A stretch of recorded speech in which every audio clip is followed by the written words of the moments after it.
Step into the world of West Africa with me, Kachi, your host on Travel Essentials.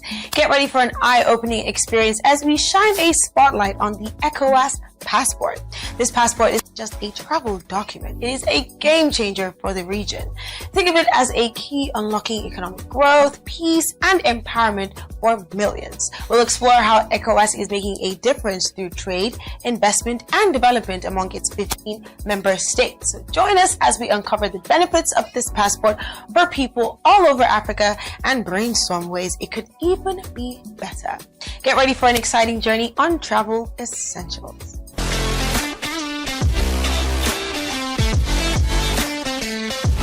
The Economic Community of West African States, ECOWAS, the passport is a travel document that allows citizens of member states to move freely within the region, marking a significant milestone in the journey towards economic integration in West Africa.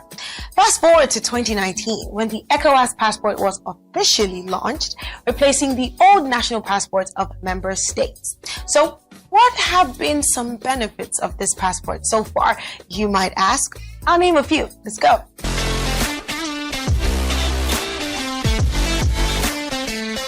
First is ease of travel. With this passport, citizens can travel to other ECOWAS countries without the need for visas or other travel documents, making it easier to explore the region. The benefit has several advantages, like simplified travel processes, where travelers no longer need to go through the hassle of applying for visas or obtaining other documentation, saving time and effort. Also, increased mobility. Citizens can move freely within the region, promoting tourism, trade, and of course, cultural exchange. And there's even increased access to regional opportunities. With ease of travel, citizens can take advantage of economic, educational, and cultural opportunities in other ECOWAS countries. Next off is increased mobility. By facilitating the movement of people, goods, and services, this passport helps to streamline trade processes. That is, with easier travel, businesses can more easily transport goods and services across borders, reducing logistical challenges and, of course, increasing trade volumes. It also reduces trade barriers. The elimination of visa requirements and other travel restrictions reduces the barriers to trade, making it easier for businesses to operate regionally. Also, it increases economic integration. By facilitating all this passport promotes economic integration among ECOWAS countries and creates a much larger and more unified market. For instance, a Nigerian entrepreneur can now easily travel to Ghana to explore business opportunities, transport goods, or provide services without the need for a visa. Similarly, a Senegalese company can extend its operations into Mali or Cote d'Ivoire, taking advantage of the larger regional market. Next up is also tourism, which is very important.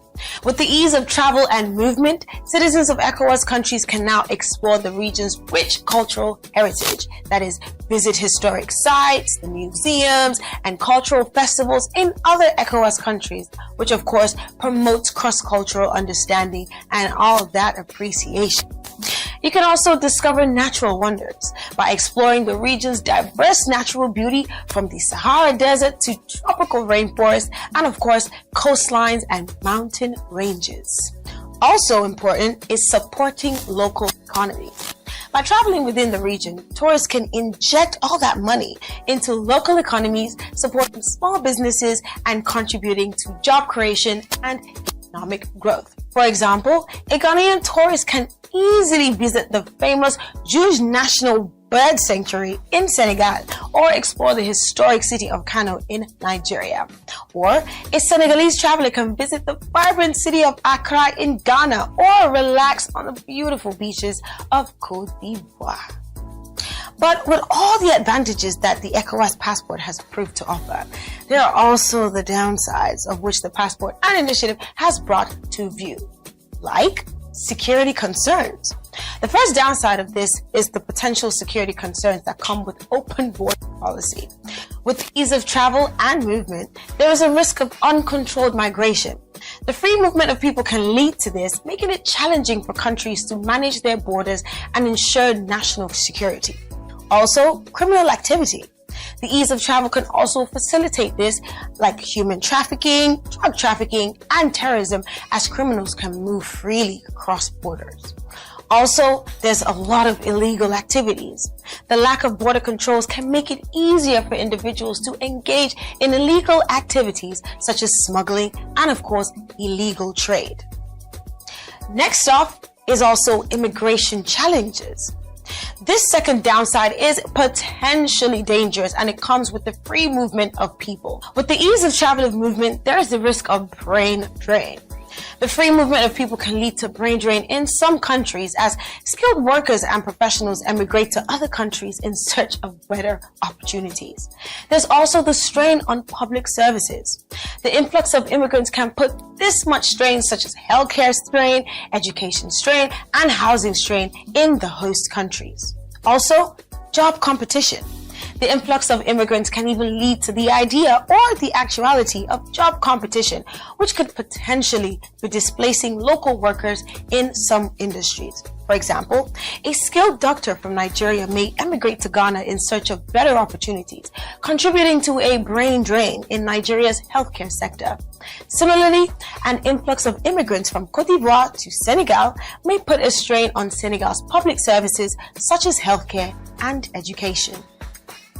Now, we've spoken a bit of benefits and on the downsides of the ECOWAS passport since it came into play and it has been used by Africans intercontinentally. However, what are ways of which we could make this passport a bit more beneficial to all? When we come back, I will mention a few, so don't go anywhere. We'll be right back.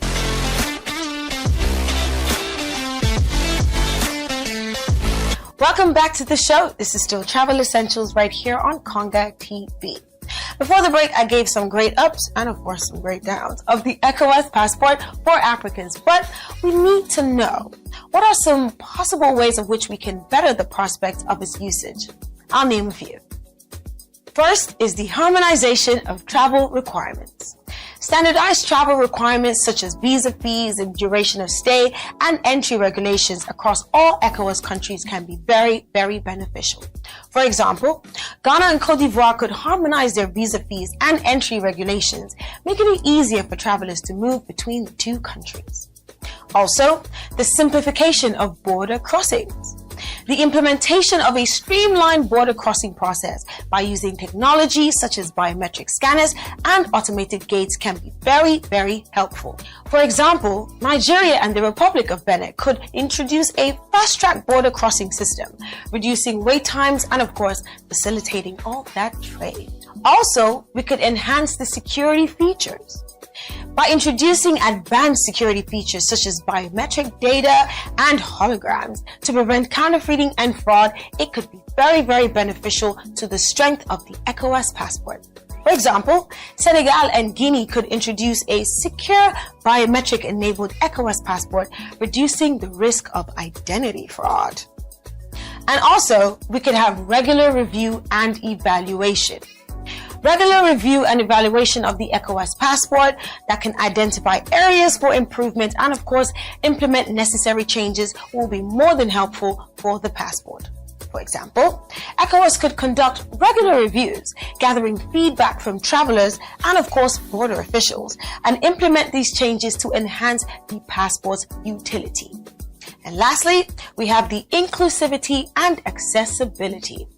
By ensuring the ECOWAS passport is inclusive and, of course, accessible, catering to all the needs of the travelers, including those with disabilities, the ECOWAS passport can be much more useful and stronger. For example, ECOWAS countries could introduce accessible travel documents and border crossing facilities, enabling travelers with disabilities and more to move freely. The ECOWAS passport is a powerful symbol of regional unity and cooperation, offering numerous benefits and opportunities for citizens and travelers alike. While challenges and downsides do exist, they can be addressed through harmonization, simplification, amendments here and there, security enhancements, and of course, capacity building. So as we move forward, let us continue to promote the ECOWAS passport as a tool for integration, for trade, for tourism, and foster a more united and prosperous West Africa. Stay tuned to Konga TV for even more enlightening shows. But as always, I am Kachi, aka Keiko. Until next time.